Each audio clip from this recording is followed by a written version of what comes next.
छुटही भैया के दुआरी, छुटही बाबू के पिठैया, छुटही संगी संगवारी।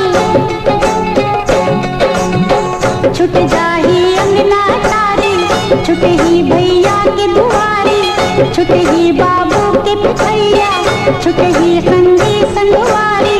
बेटी हर जावत विदेश हो, बहुरा बन लिखे परदेश हो।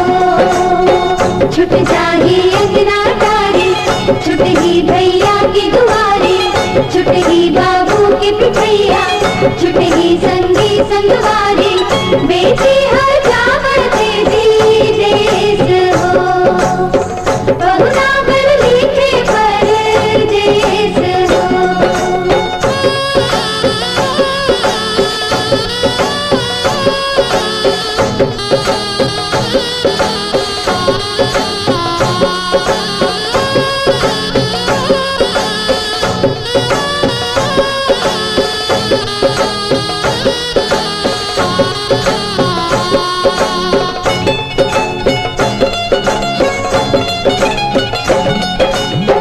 सुरहीन के गोबर मंगा दे हाय राम हो, सुरहीन के गोबर मंगा दे हाय राम हो।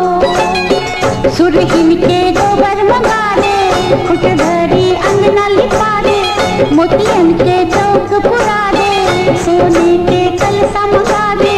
बेटी हर जावत विदेश हो, बहुरा बन लिखे परदेश हो।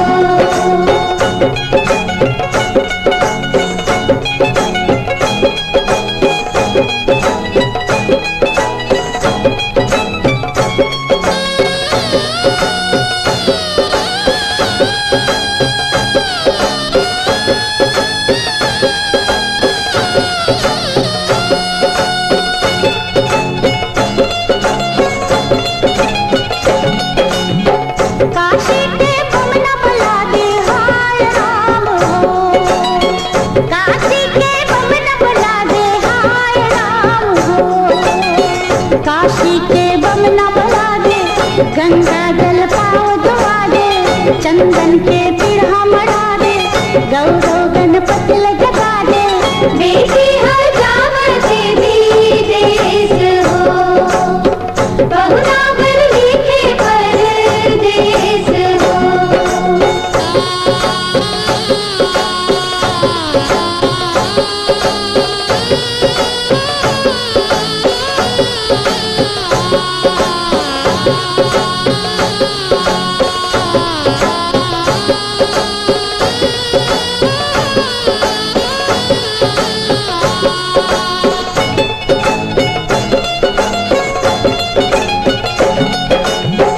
हरी हरी बांस मंगा दे हाय राम हो, हरी हरी बांस मंगा दे हाय राम हो।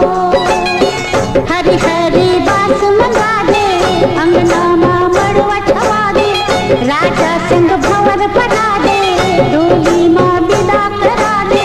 हम चले जावत विदेश हो, बेटी ला भेजो परदेश हो।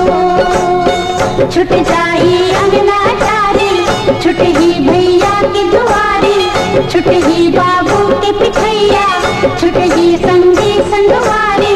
बेटी हर जावत विदेश हो, बहुरा बन लिखे परदेश हो।